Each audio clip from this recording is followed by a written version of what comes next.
My name is Sheryl Green. I am a motivational speaker and I'm also an animal advocate or animal rescuer out here. All right, I'm going to start out by asking you a question, which is probably going to make your teacher cringe. Sorry. I want to know, just, you know what, let's do a raise of hands. Are you or someone else you know a badass? Hands up. A couple of days ago, I called my dad up, hysterical crying. My first attempt at this speech was a complete disaster. In the morning? No, I hope that wasn't a complete disaster. Same speech. I was running out of time. I was running out of ideas. And I was starting to kind of lose faith in myself. Is this a whole other class coming in? This is the rest of my class. Rest of your class, all right.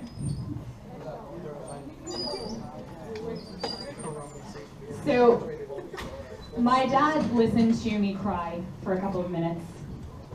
And then he said to me, you know, Sheryl, maybe you just need to drop out. A couple of years ago, I would have done just that. I would have quit. I know that his advice came from a place of love, of protection, not wanting to see his daughter get hurt or fail. But sometimes, no matter how much people love you, they don't actually know what's best for you. Now, I know the mentors that I can go to for help channeling my inner badass. To stand up, to fight, and to move forward. Normally when I speak, it's about animal rescue or about overcoming depression. Learning from the mistakes that you've made in your life that have gotten you where you are. But here's what I hope. I hope that you guys haven't actually made these mistakes yet. So I had to think back to when I was in high school, which is something that I really try to avoid doing because I did not like high school. I had to think, what could someone have said to me to help me avoid the experiences that I've had and avoid the pain? And if they had actually said it, would I have listened? Probably not. I wish someone had told me that figuring out who you are and learning to love that person will save you from making a lot of bad choices in your life. But you can't get good self-esteem in 30 minutes. You can start. But learning to love yourself is a lifelong journey. We're all still on it.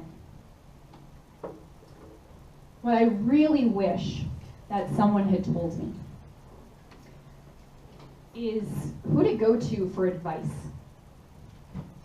How to choose my role models wisely. And never to act out of fear. And that's what I'm hoping to help you with today.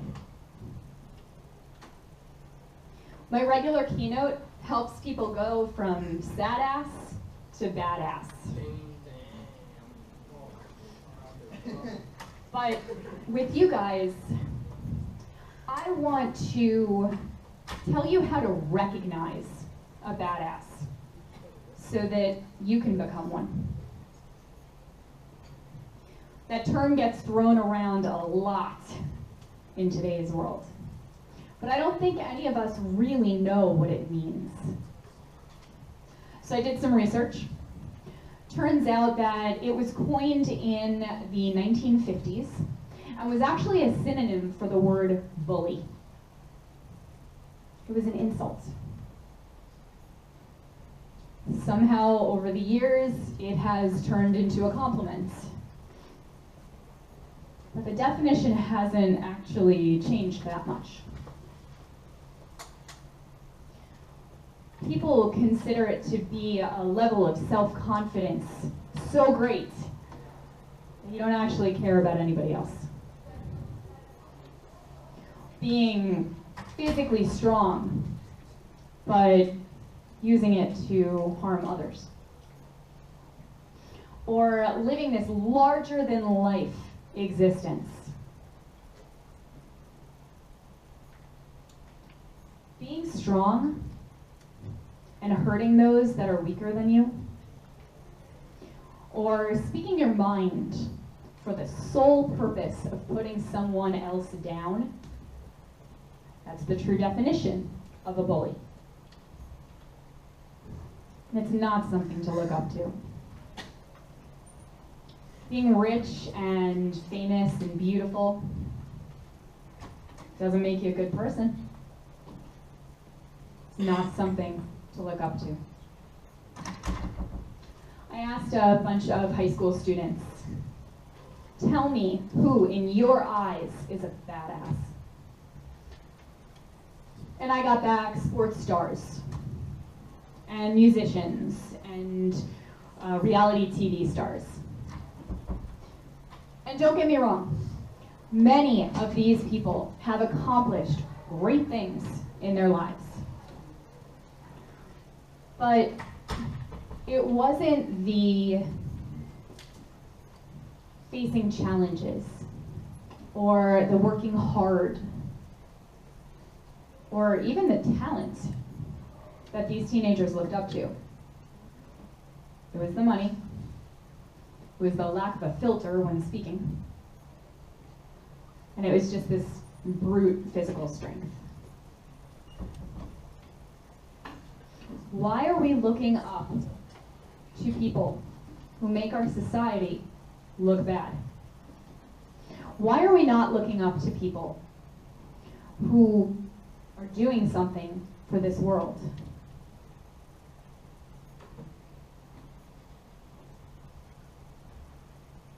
What do we do now? Do we get rid of the term? Do we make it an insult again? Or do we stop looking up to people entirely? Do we stop trying to emulate those that are living the lives that we want? Stop trying to be better than we currently are? Hopefully not. I believe that the term badass should stay a compliment. Just think that we need to work on that definition a little bit. Let's stop referring to people that are rough or tough or living these ridiculously extravagant lives. And let's start calling people that have earned our respect. So what's our new definition? What are some of the characteristics that we should look for in a badass? We've got a couple suggestions. I think it's someone who faces challenges head on and stands as a champion for others. I think it's somebody who recognizes their gift and shares it with the world. And I think it's someone that follows their passion and forges their own path in life. We've got a couple of examples. First, I'd like everybody to stand up.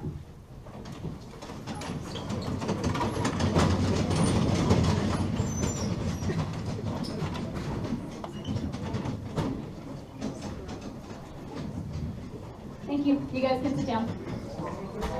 There was a purpose, I promise.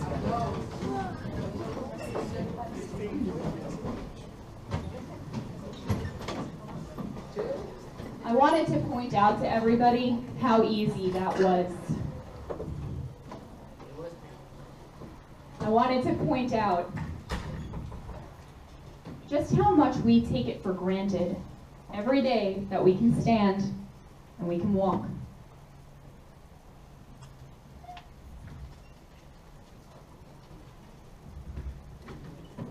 I had the honor of sharing a conference stage with a man named Dustin Shillcox. He was a 26-year-old, active, adventurous, physically fit guy. Liked to run, rock climb, swim. Until August of 2010, when Dustin was involved in a major car accident. The tire on his truck blew out, and his truck rolled multiple times because he was not wearing a seatbelt. He was thrown from the vehicle. He had to be airlifted to the hospital. Broken ribs, broken arm, cracked sternum, collapsed lung, bleed in his brain, and severe spinal cord damage. When Dustin came to, he was told that he had a T5 complete spinal cord injury. That means that from mid-chest down, he had no feeling. The doctors told him that he would never walk, never stand again. Dustin was just 10 years older than most of you in this room. Imagine just for a second if you could never walk again, if you could never control your bodily functions again, if you could never have children.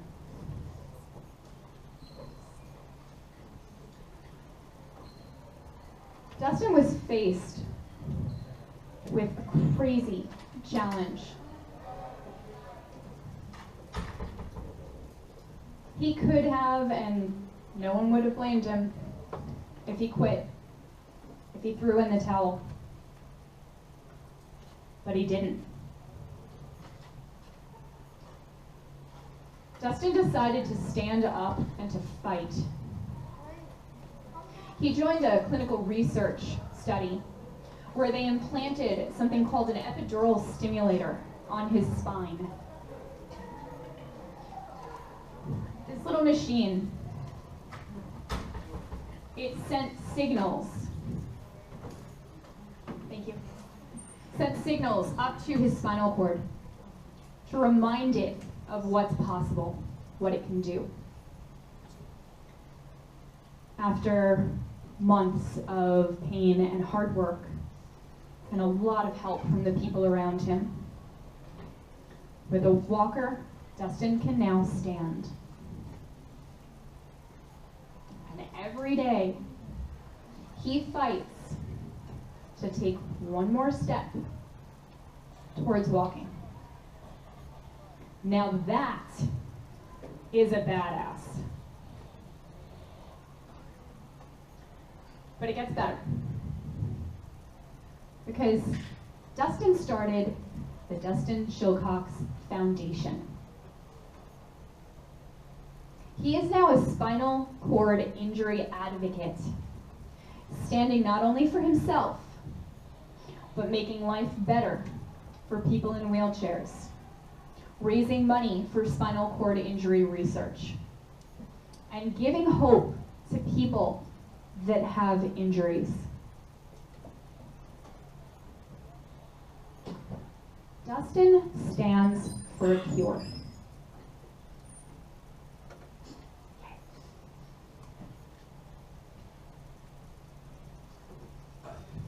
What I hope for you is that you will never have to face anything as monumental as being paralyzed. But there is no question that you will face challenges, heartaches, disappointments, Many of you already have. The only question is, what will you do when it happens? Will you stand and fight, or will you run and hide?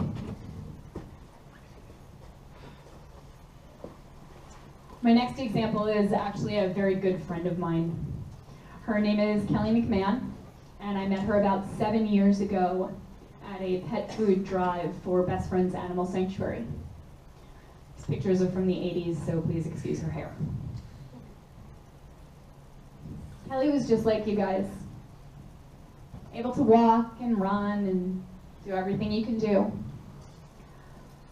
until she was diagnosed with spinal muscular atrophy. Slowly, over the years, her muscles have weakened to the point where she is now confined to a motorized wheelchair. She has the use of one hand to control the chair. But that's not all she's got. Kelly's got a gift that she uses every day. She is diplomatic. She is inspiring. And she is passionate about animal welfare. Kelly's biggest asset is her voice. And she uses it to speak for those who can't speak for themselves.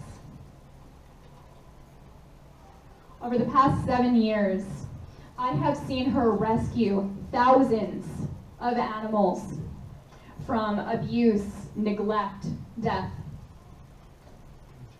She teaches children how to safely and responsibly care for their pets.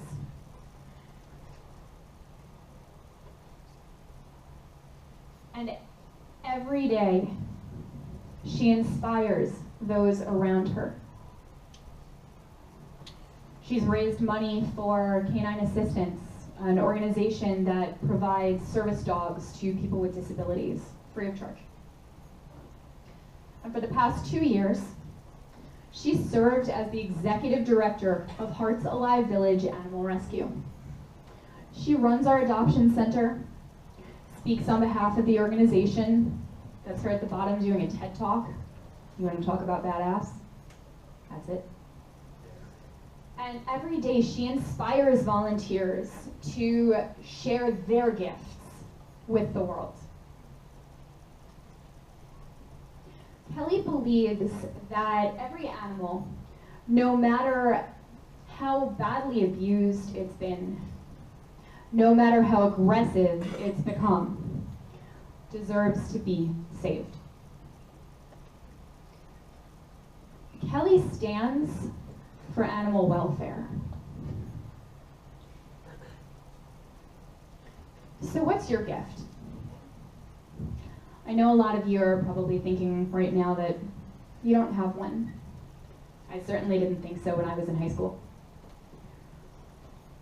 But I promise you, there is something special, something unique about each and every one of you. Something that only you can bring to this world. Maybe you're really good at diffusing negative situations. Maybe you inspire everyone around you. Maybe you're brilliant at science or technology. Whatever it is, I promise you, there is something that you can bring to the world. And the question is, will you?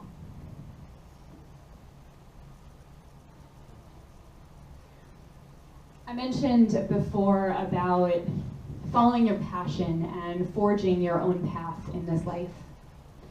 I want to just mention a quick disclaimer before I continue. When I say following your passion, I do not mean dropping out of school to sit on your couch and play video games and eat Cheetos. So if that is your passion, please find another one. I met our last example a couple of years ago when I was working at a mental health facility. Jeffrey Trower is a music therapist. And I watched him work with our clients, individuals with severe schizophrenia, depression, multiple personalities, things we can't even imagine dealing with.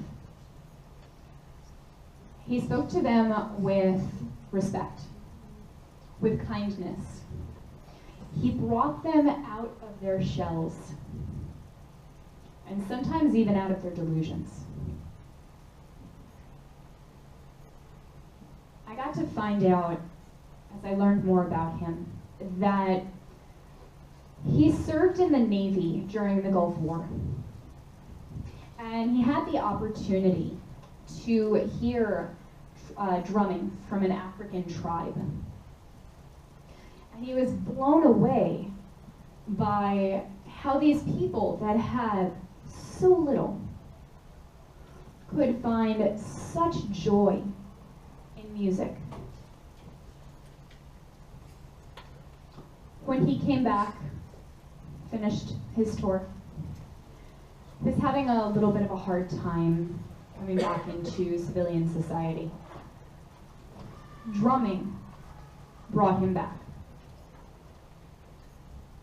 And after a couple of years as a massage therapist, Jeffrey decided to follow his passion, to forge his own path in life, and to share the healing power of music. Does anybody play drums in here? A little bit? Okay. All right. Jeffrey is a Remo-sponsored drum circle facilitator. That means that he does drum circles and brings his rolling rhythm cart to events all around the valley. He volunteers to DJ at school fundraisers, animal rescue events with the less fortunate veterans. And for the past 10 years, he's done social circus, teaching circus skills to young kids to give them the confidence that they need to succeed. I've been drumming with him for about 2 years, and there is nothing quite as amazing as handing someone an instrument and seeing their eyes brighten up because they've been given the opportunity to be heard and to be a part of something bigger than themselves. Jeffrey believes that every person, just like every instrument, has their own voice, and we should respect and honor that. We should celebrate our differences. Jeffrey stands for the healing power of music. Getting to know him has inspired me to step out of my comfort zone, to step off the beaten path, and to follow my dreams. What are your dreams? What is it that you want more than anything else in this world? Maybe your friends made fun of you. Maybe your parents say that it can't be done. But trust me when I say that the people in this world that have accomplished great things are usually the ones that get called crazy.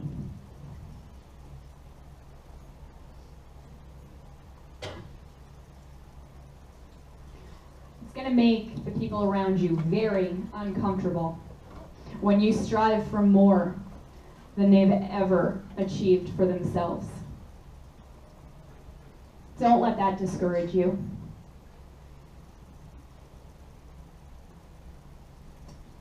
Find the people out there who have done what you want to do.